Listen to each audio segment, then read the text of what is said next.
Hey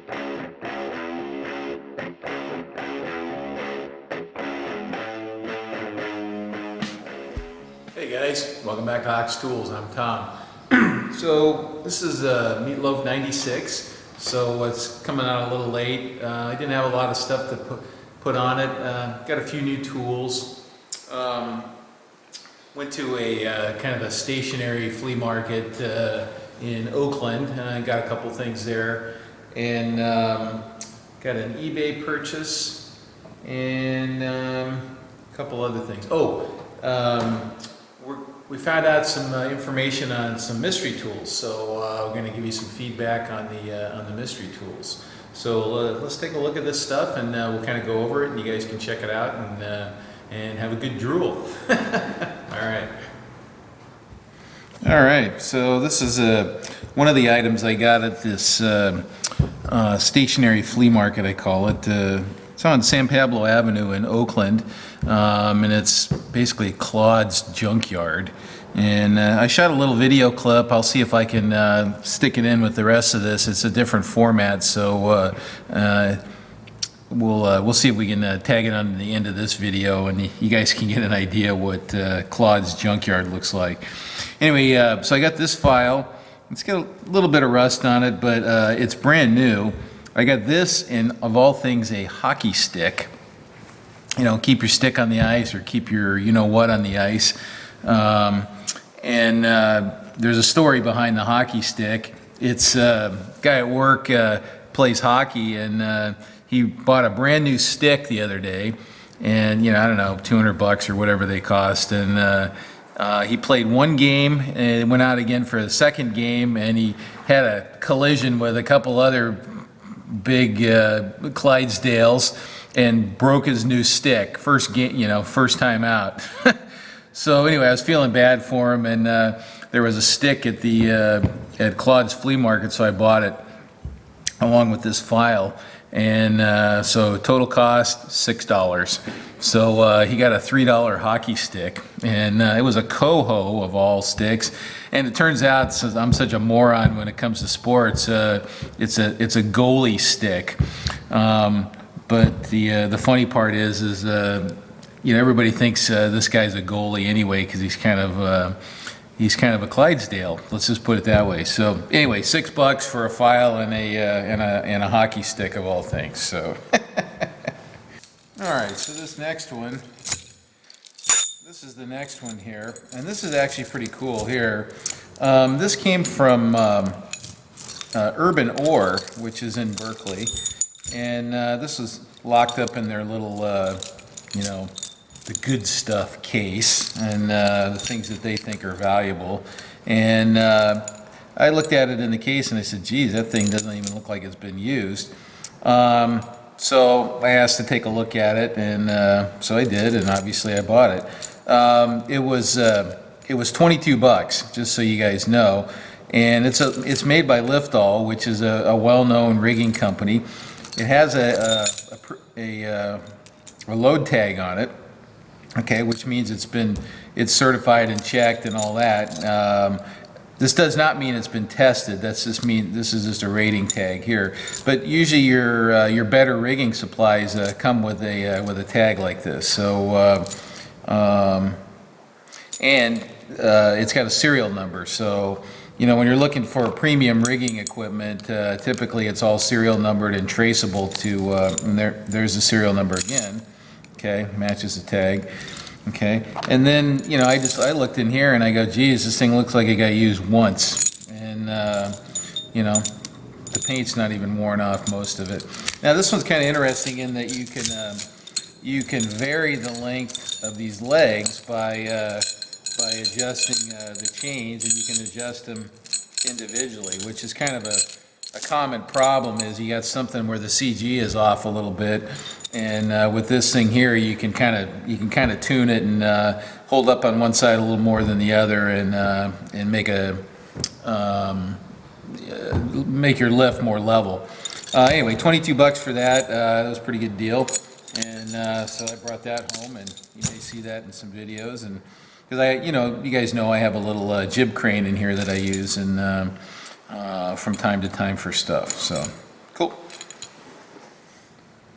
All right, so this next one, this is an eBay purchase, and now that I got the surface grinder, I've been kind of, scanning the homemade Vee blocks and toolmaker blocks and things like that on eBay, just so I can exercise this grinder a little bit, and so that was the idea behind buying this block here. I said, oh, it looks a little stained and a little funky, and so I'll get that and I'll just do some regrinding on that. I'll make some good videos, and well, I got this thing, and it's actually kind of a nice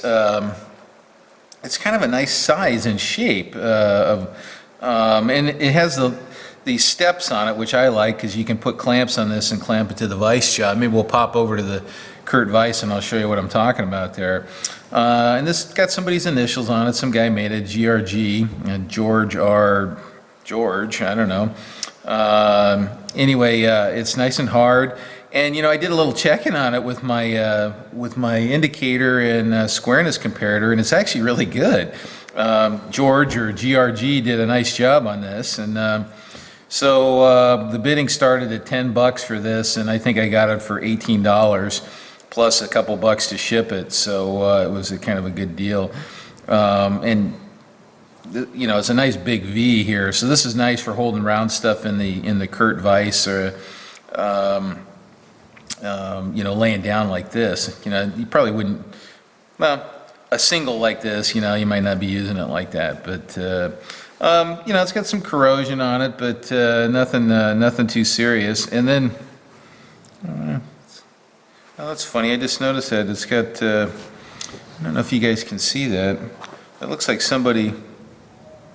Yeah, there's some little engraving on there. It says 001 on there. I wonder if those are when the guy was grinding it, he marked it. I noticed it's got a couple little interesting little dinks right here. I don't know what those are from, but it actually displaced a little bit of material here, and you can see I stoned that with a stone, and it showed those high spots there, and that's how I noticed that. And you can see the female dink there, and there's some other female dink. So it's not super hard, but it's definitely heat treated and pretty good. So anyway, $25 I think to my door, pretty good. So yeah, keep your eyes peeled on eBay for this kind of stuff if you can make use of it. And maybe that says 002, I think.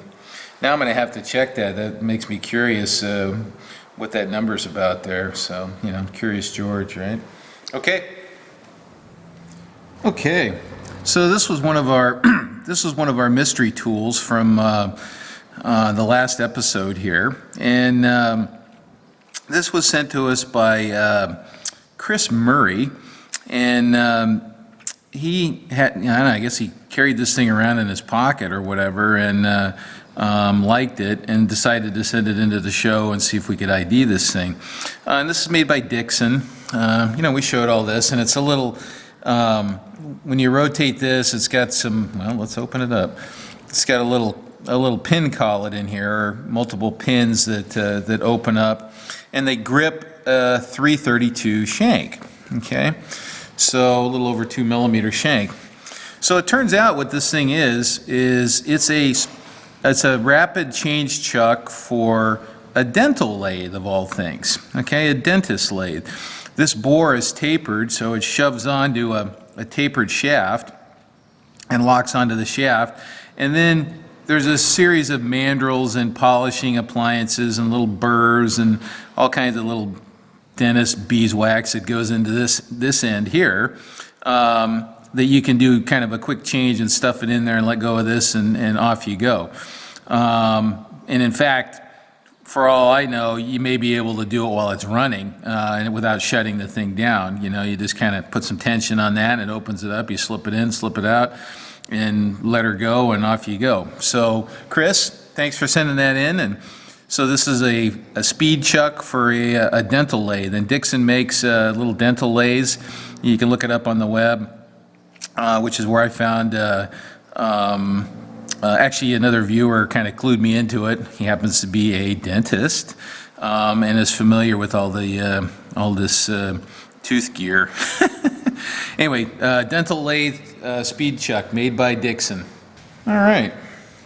So this was the other mystery tool or mystery instrument that we got with that Conan-sized package from John Murdoch from Fayetteville, Arkansas. And he was a photo technician, aerial photographer, mapping guy. And he sent this in as an object, the mystery. Now he also sent the answer in here, and you can see I haven't cheated. Well, I still don't know what it is. It's some kind of leveling thing for, I'm guessing, a camera mount, and I didn't see any significant anybody that knew exactly what it was. Let's open this up and see what John has to say here. All right. All right, answer the object.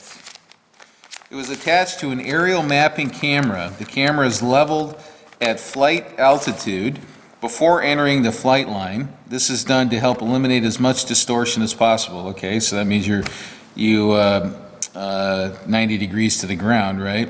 And or parallel with the ground in two directions.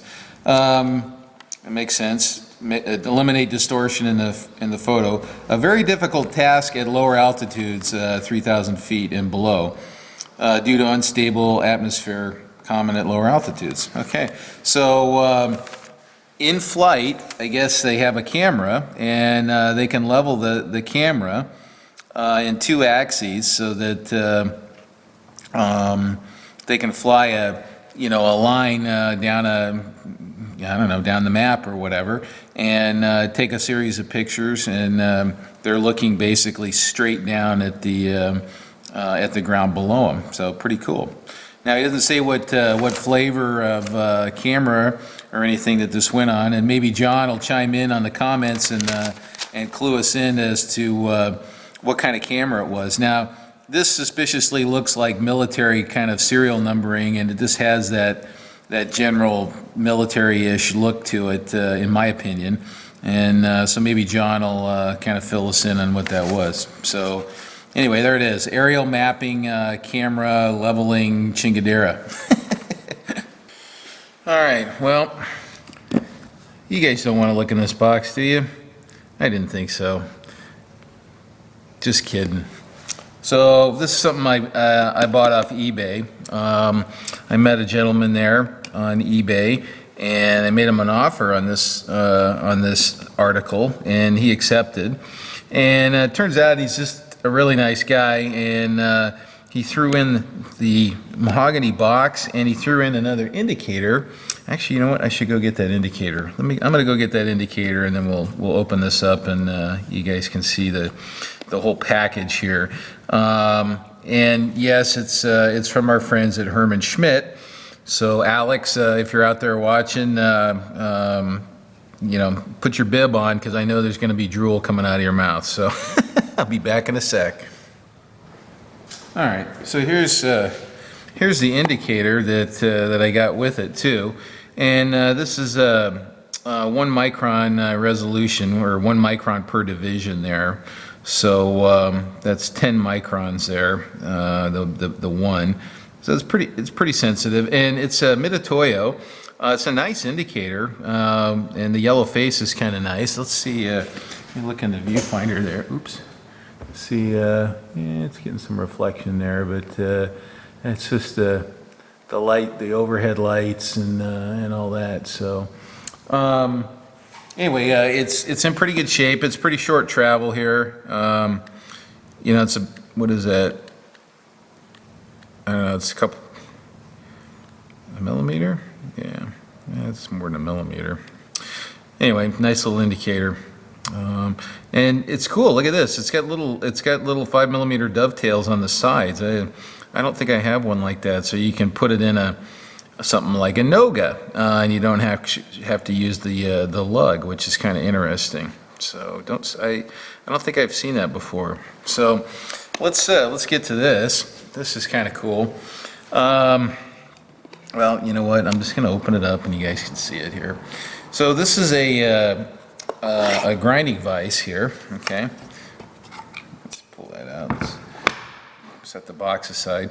It's a 4-inch grinding vise made by Herman Schmidt, and this is a really nice vise. Okay.